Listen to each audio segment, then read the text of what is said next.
What is up, everybody? It is Lawrence again from Urban Trekker, where we focus on modern gear for the modern urbanite.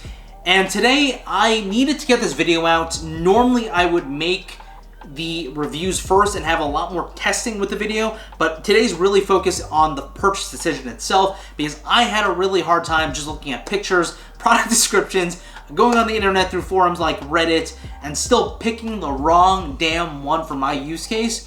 And so I figured I would make a video to compare 3 different ultralight windbreakers from the brand Arcteryx. Let's start off with why I wanted an ultralight. It was super simple. I wanted a very small package that was stuffable into itself that I could toss into a bag, whether it's a backpack for hiking or whether or not it's my work bag.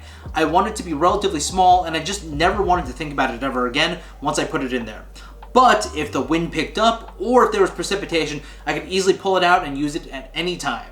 And that was kind of the goal here. So for those purposes, I picked 3 different ultralight packables. You would expect a company to make 3, but Arcteryx definitely does. The first one is the Incendo Hoody, which is designed for running. Then you have your Squamish Hoody, which is designed for, I'd say, mixed conditions, mild temperatures, but also really on the more technical side. So think for hiking and things like that.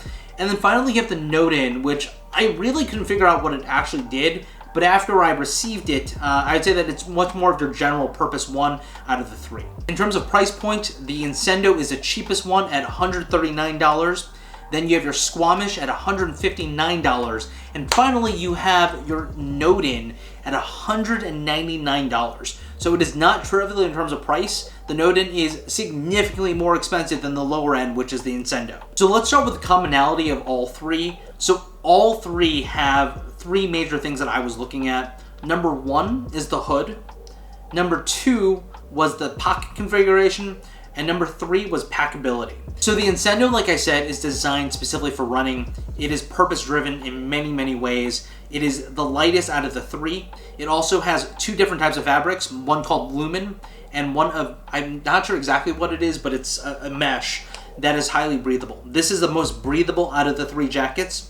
It also has the second best hood, in that it has a little bit of a hard piece on the brim, and it's designed around the hood, so you can definitely easily put it over, and it's made for that purpose. It's supposed to block out the wind pretty well, and does an okay job in terms of light rain and things like that while you're running. The pocket is where I have the most issue, but it has a very small mesh line zipper pocket that is okay. I'd say that if you want something with pockets, which I do, not the best bet. Then you have the Squamish. The Squamish is based on pretty much your typical rain jacket. I'd say that this is going to be the most technical one and most used one for things like hiking. And for the most part, I'd say that if you're utilizing for more natural purposes and really don't care about the city usage or what it looks like, I would definitely go with the Squamish. The material here is actually the most durable out of the 3. It's made out of a 30D denier fabric from a company called Tiono or Tiono. Does anyone know how to actually pronounce that? Leave that in the comments below.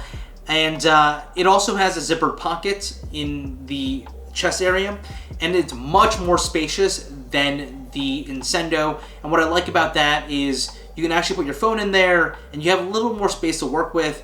And so that's awesome, and it also stuffs into this one pocket, but that's the only pocket it has. When it comes down to the hood, the Squamish is going to be the best hood out of the 3.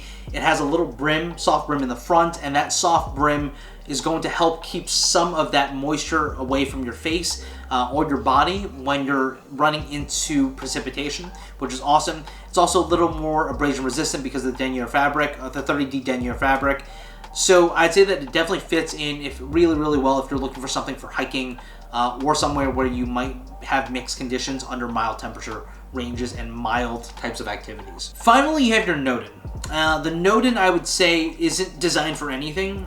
It says it, on the Arcteryx website, it says it's designed for backcountry travel.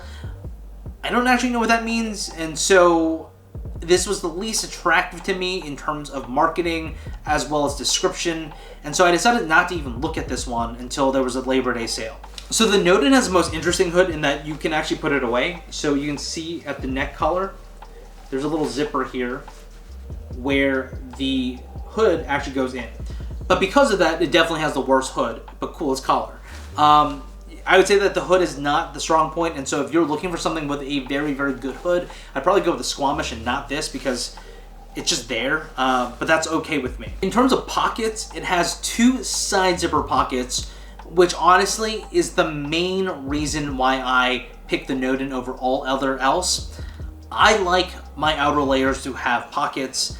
I will sacrifice a little bit of packability, or actually a lot of packability, to get those pockets, and for me, that is the feature that basically made me realize the Noden is the ultralight wind jacket for myself.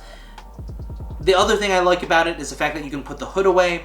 I don't always need a hood, and the fact that it's constantly there, especially when it's something I'm just kind of stuffing into my pocket for emergency use. On days where it's just windy and there's no precipitation, I don't need that hood. And other times, I might actually, in the city, already have something with a hood, so it could be a fleece jacket or just a hoodie in general, and I don't necessarily want a second hood popping out, and I really, really like that about the Noden, and the other 2 do not have that.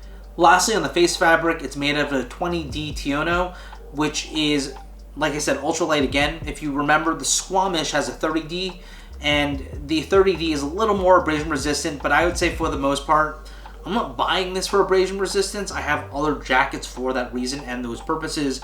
And so as an emergency thing that I don't need to worry about that's super lightweight, this is the material for me to go with. So whether or not you pick the Incendo for running or the Noden for all other purposes, those are going to be your most packable ones. But that's not to say that you're really sacrificing very much with the Squamish either. It's still a very lightweight, packable fabric. And that's it, guys. Hopefully that helps other people make the purchase decision. If you have any questions for me, leave that in the comments below. If I can't answer it, I'm pretty sure someone else in the world can.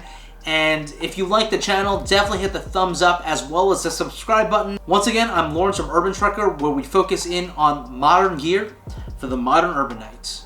Until next time, peace.